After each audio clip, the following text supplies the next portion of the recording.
Hola, ¿qué tal a todos y a todas? Estamos ahora con Michel Lowy, un conocido intelectual de prestigio internacional, brasileño, aunque está radicado hace mucho tiempo en Francia. Así que bueno, vamos a conversar un poquito sobre la situación brasileña y sobre la extrema derecha en general.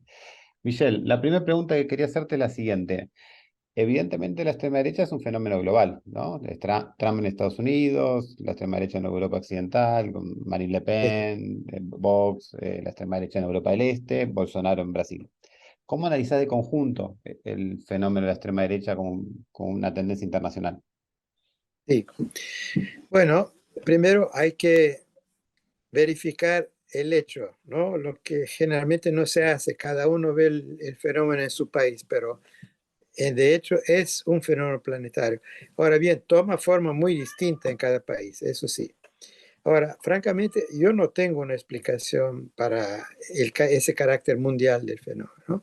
Tiene que ver con la crisis del capitalismo, tiene que ver con el fracaso de las izquierdas, tiene que ver con montón de problemas, ¿no? Pero francamente aún estoy en la búsqueda de una explicación global porque realmente es un fenómeno global, ¿no? Eso es Ujú. evidente.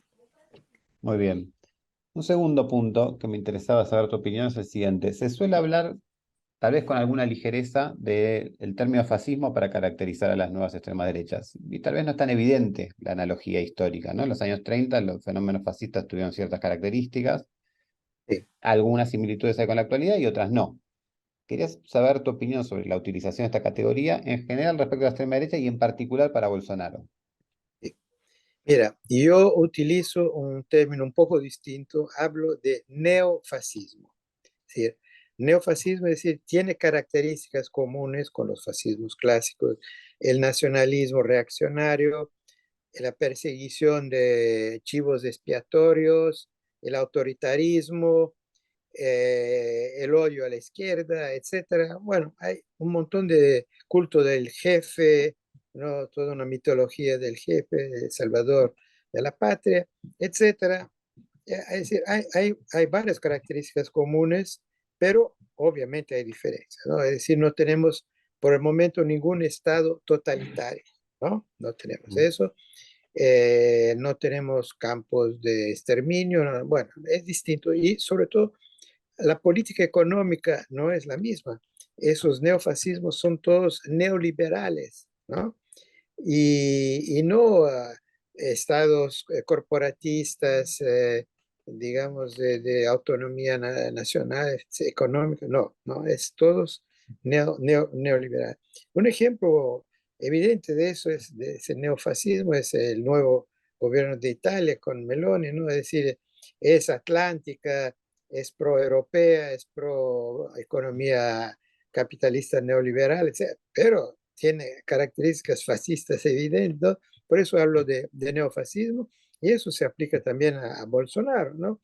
Si Bolsonaro le gustaría mucho tener tropas de choque como los fascismos clásicos, le gustaría tener una dictadura fascista, pero no tiene condiciones, ¿no? Ujú, Y su política económica, como decía, es totalmente neoliberal, ¿no? ujú. Y alineada con el mercado mundial, con el imperialismo de Estados Unidos. Entonces es muy distinto del fascismo clásico, por evidencia. Muy bien, gracias, Michelle. Una siguiente cuestión. Poco tiempo después de los resultados del primer turno de las elecciones en Brasil, vos publicaste un artículo que nosotros tradujimos y publicamos en Jacobin, que se titulaba, se preguntaba si era el fin de la pesadilla, ¿no? Y entre otras cosas, vos decías que, considerando los resultados en primera vuelta, era bastante probable un triunfo de Lula en segunda vuelta. Sin embargo, lo que indica el clima político, la situación y las encuestas, es que está muy parejo. No te quiero preguntar por un pronóstico, que nadie sabe cómo van a terminar estas elecciones, sino de qué es indicativo la fortaleza que conserva el bolsonarismo en la sociedad brasileña, qué está expresando el bolsonarismo como fenómeno político posiblemente duradero, y qué podemos esperar a mediano plazo, aún si hay un triunfo electoral de Lula en esta elección. Sí. Bueno, sí, es evidente que nosotros, la izquierda en general brasileña, subestimamos la fuerza del bolsonarismo, ¿no? Creíamos, poco ingenuamente, que la gente que votó en Bolsonaro porque creía que él iba a resolver todos los problemas, que era un hombre nuevo, que no había corrupción, etcétera. En fin, todas las mentiras que dijo Bolsonaro, con la evidencia de sus 4 años, la gente cambiaría. Pero bueno, no fue así, no fue así, no nos equivocamos más una vez, ¿no? Fuimos demasiado optimistas más una vez, ¿no? Y bueno, la prueba es que el Bolsonaro está muy, muy enraizado en la sociedad. No es solo una política, clásicamente los marxistas decimos que el fascismo es una política de la burguesía para aplastar el movimiento obrero. No, la burguesía está muy dividida en Brasil, solo una parte está con Bolsonaro, pero otros no, Ujú, le parece malo para los negocios. Hay la clase media, pero la clase media también está dividida y hay mucho apoyo popular a Bolsonaro, ¿no? Mucho apoyo popular que tiene que ver con los neopentecostales, en fin, con varias cosas, ¿no?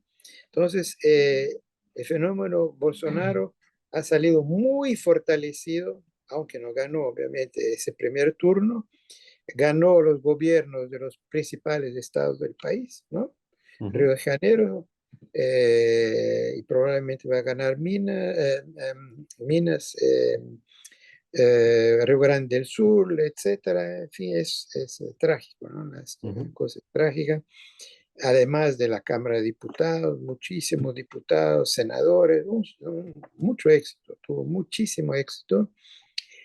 Y no sabemos, efectivamente, la cosa para el segundo turno está aún indecisa, ¿no? Aunque los sondeos dan Lula a la cabeza, pero los sondeos no previeron el resultado del primer turno, ¿no? ujú, Se equivocaron rotundamente, ¿no?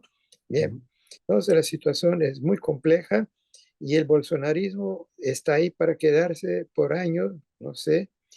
Quizás si Bolsonaro se retira de la vida política o si lo mete en la cárcel, no sé, ¿no? Quizá, pero no es seguro, ¿no? Vemos el fenómeno Trump, ¿no? Ujú, Trump perdió la elección, pero está muy fuerte, ¿no? ujú, Muchísimo fuerte. ujú. Probablemente lo mismo pasará con Bolsonaro. Muy bien. Michelle, te hago una última pregunta porque estamos con poco tiempo, vos también. Todos esperamos con bastante ansiedad e inquietud un triunfo mañana de Lula, pero si eso se concreta, hay un cierto signo de interrogación sobre qué características va a tener ese gobierno, ¿no? Considerando no solo los precedentes de los gobiernos de Lula y del Sí, PT, sino también sí, las alianzas con sectores conservadores que se han profundizado entre la primera y la segunda vuelta. ¿Cómo ves eso vos? sí. Bueno, espero que Lula va a ganar. Voy a votar por él mañana aquí en Mm, París, ¿no? En el consulado. Pero creo que él tendrá muchísimos límites, su gobierno, no será como los gobiernos anteriores. Primero por las alianzas que pasó, ¿no? Con el vicepresidente, un hombre de derecha, Alckmin, y con varias otras fuerzas del espectro de la derecha civilizada, digamos, ¿no? mm, No fascista, ¿no? mm, Pasó amplios acuerdos y los hará participar en su gobierno, evidentemente, en los puestos claves de la economía, etcétera. Entonces, ya por eso será bastante limitado lo que hará el Lula. Además de eso, tendrá delante, digamos, enfrentarse con obstáculos objetivos, digamos, que son el hecho que la derecha más reaccionaria controla el Parlamento, ¿no? Y el Senado. Los bolsonaristas ahí tienen un poder, un peso muy, muy, muy grande, ¿no? Los principales gobiernos de Estado con los bolsonaristas, ¿no? Y bueno, situación, y el ejército también apoyando a Bolsonaro en buena parte, las policías, etcétera. Es decir, tendrá mucha dificultad Lula para implementar un mínimo de agenda social que de alguna manera caracterizó sus gobiernos anteriores. No sé qué podrá hacer, ¿no? Pero de todas maneras será muchísimo mejor de lo que fue esa pesadilla, ¿no? Pero no creo que podemos tener mucha expectativa en relación al futuro gobierno Lula. Bueno, Michelle, te agradezco mucho el tiempo. Esperemos mañana tener buenas noticias y seguimos en contacto como solemos tener desde Jacobin. Bueno, espero que andes bien y te mando un saludo grande. Ok, Hasta luego. hasta Chao, chao.